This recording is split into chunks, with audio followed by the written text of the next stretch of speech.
ከዛው ከሆስፒታሉ ዘመዴ መምህር ዘላለም አርፏል፣ መምህር ዘላለም ወንድሙ አርፏል የሚል በጣም አስደንጋጭ ዜና የሰማ ነው ማለት ነው። መምህር ዘላለም ወንድሙን ታውቁታላችሁ? የማያውቀው አለ? የለም።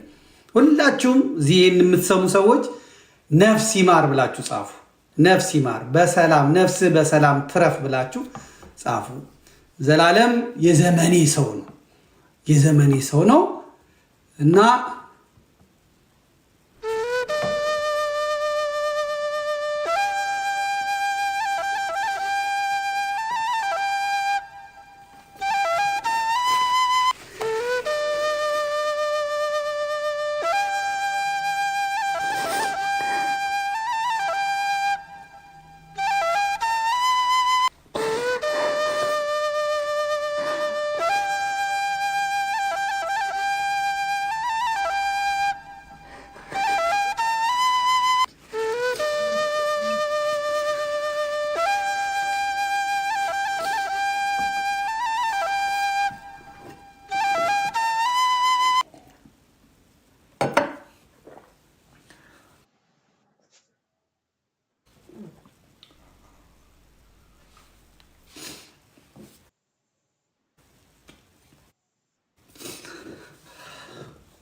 ነጭ ልበሱልኝ ስላለ ነጭ ልበሱ ስላለ ነው። መምህር ከሆኑ አይቀር እንደ ዘላለም ነው በእውነት።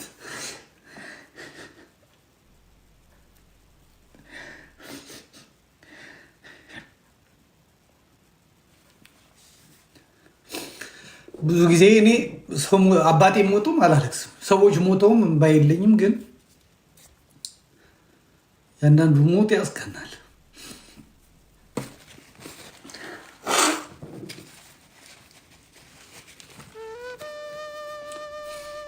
ሰባኪ ስናይ ከነጋሽ ታዬ ከነጋሽ ግርማ ቀጥሎ ያየናቸው ሰባኪያን በምስካየ ኅዙናን አባ መዓዛ፣ በልደታ ብፁዕ አቡነ ገብርኤል፣ በቅድስተ ማርያም አባማ ኢየሱስ፣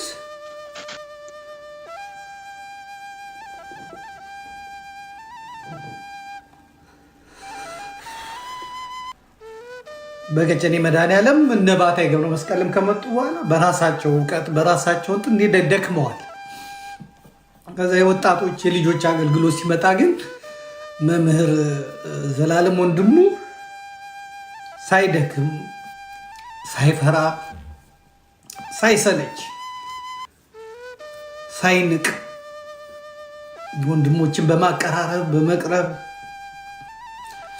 አዳሩ ሙሉም ቤተ ክርስቲያን አውደ ምሕረት ላይ አድርጎ በእውነት አስተምሯል፣ አገልግሏል። ያለፉትን 30 ዓመታት ከአውደ ምሕረት ላይ ማናጠው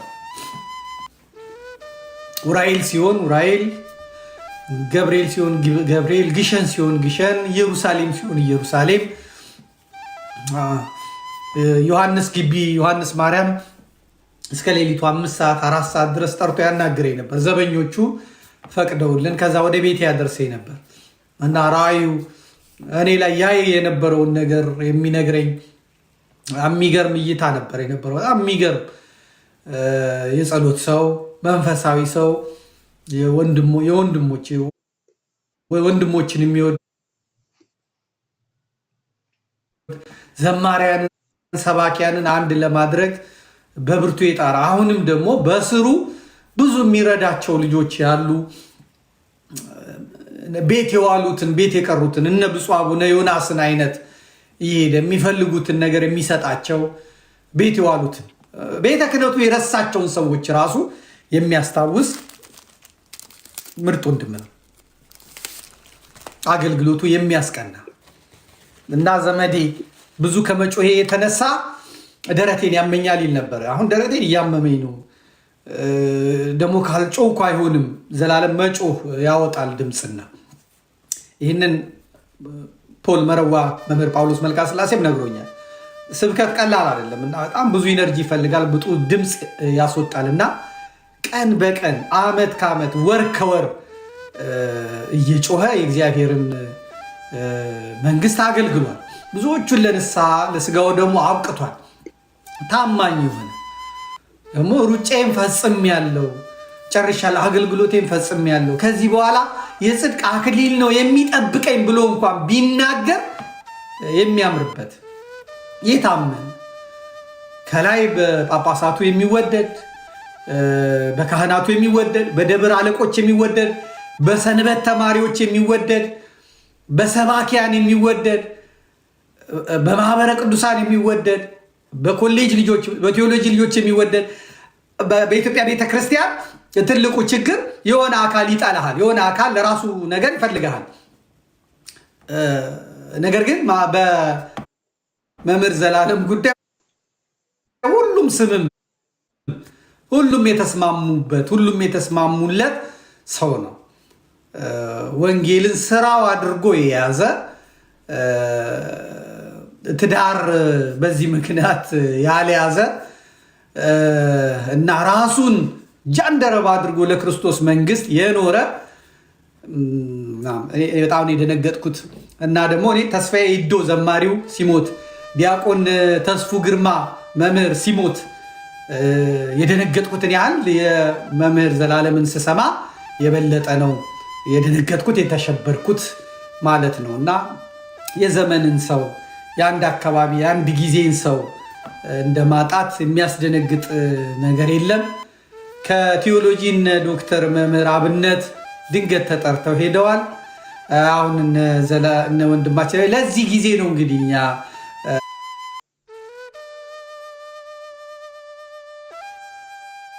ምድሪቷ አልበቃን ያለችው በተንኮል በመገፋፋት ቤተክርስቲያንን በማቆርቆዝ በማድከም ለጠላት አሳልፎ በመስጠት ፍዳችንን የምንበላው ለዚህ ጊዜ ነው።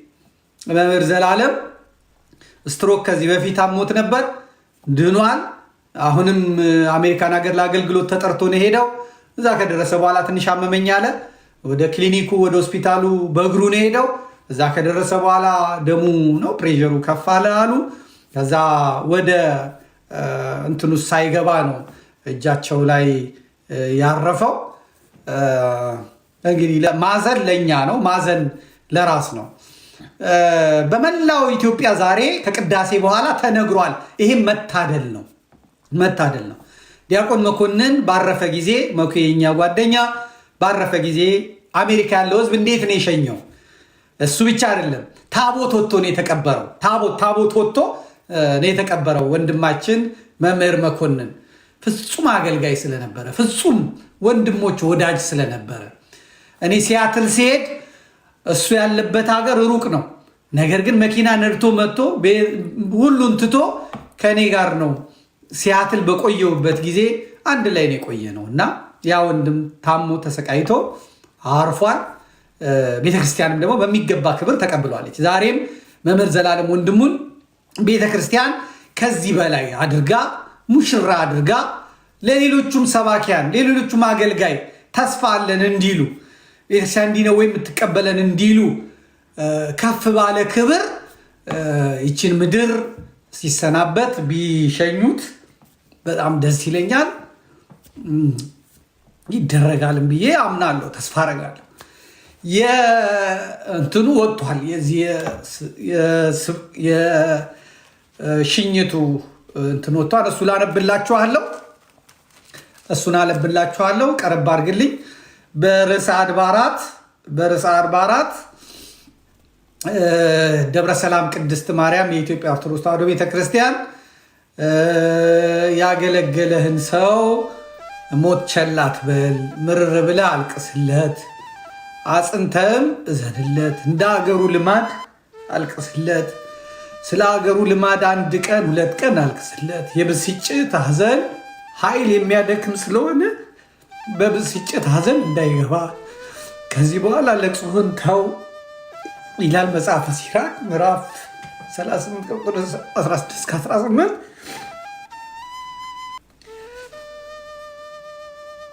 የመምህር ዘላለም ወንድሙ ወልደ ሰማዕት ክቡር አስከሬን ሽኝት በተመለከተ የተዘጋጀ መርሃ ግብር ነው። እሁድ የካቲት 29 2018 ማርች 8 ማለት ነው በዋሽንግተን ዲሲ እና አካባቢው ሀገረ ስብከት ባሉ አብያተ ክርስቲያናት ጸሎተ ፍትሐት ይደርሳል። እሁድ ከቅዳሴ በኋላ ርዕሰ አድባራት ደብረ ሰላም ቅድስት ማርያም ቤተክርስቲያን ቅጽር ግቢ በላይኛው መኪና ማቆሚያ የአካባቢው አድባራትና ገዳማት አገልጋዮች እና ህዝበ ክርስቲያኑ ተሰብስበው ሀዘናቸውን ይወጣሉ። ሰኞ የካቲት 30 ቀን 2018 ነገ ማለት ነው ማርች 9 ከ12 ፒኤም ከቀኑ 4 ፒኤም ሰዓት ጀምሮ በላይኛው ትሬለር ለቅሶ መድረስ ለሚፈልጉ ሁሉ ቦታው ክፍት ይሆናል።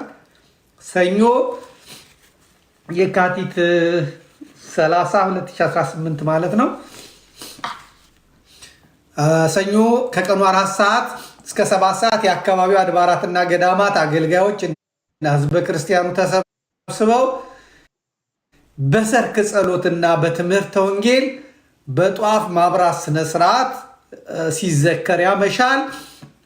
ሰኞ ከምሽቱ 7 ሰዓት ክቡር አስከሬኑ ወደ ቤተ ክርስቲያን ይገባል። ከሌሊቱ 1 ሰዓት የአካባቢው አድባራትና ገዳማት አገልጋዮች ህዝበ ክርስቲያኑ ተሰብስበው ሰዓታት ቆመው ያድራሉ። ማክሰኞ ከጠዋቱ 9 ሰዓት እስከ 12 ሰዓት ፒኤም የአካባቢው አድባራትና ገዳማት አገልጋዮች እና ህዝበ ክርስቲያኑ ተሰብስበው ጸሎተ ፍታት ያደርሳሉ። ማክሰኞ በ12 ፒኤም የመምህር ዘላለም ወንድሙ የህይወት ታሪክና የወዳጅ ዘመድ ምስክርነት ይሰማል። ማክሰኞ በተጋባዥ እንግዳ ትምህርተ ወንጌል ይሰጣል። ማክሰኞ በሀገረ ስብከቱ ሊቀ ጳጳስ በብፁዕ አቡነ ፋኑኤል ቃለ ምዕዳንና ቡራኬ ተሰጥቶ ክቡር አስከሬኑ ወደ ትውልድ ሀገሩ ኢትዮጵያ ሽኝት ከተደረገ በኋላ ለመታሰቢያ የተዘጋጀው ጸበል ጸዲቅ ተቀምሶ የመርሃ ግብሩ ፍጻሜ ይሆናል። የመምህራችን የወልደ ሰማያትን ነፍስ ከቅዱሳኑ ይደምርልን።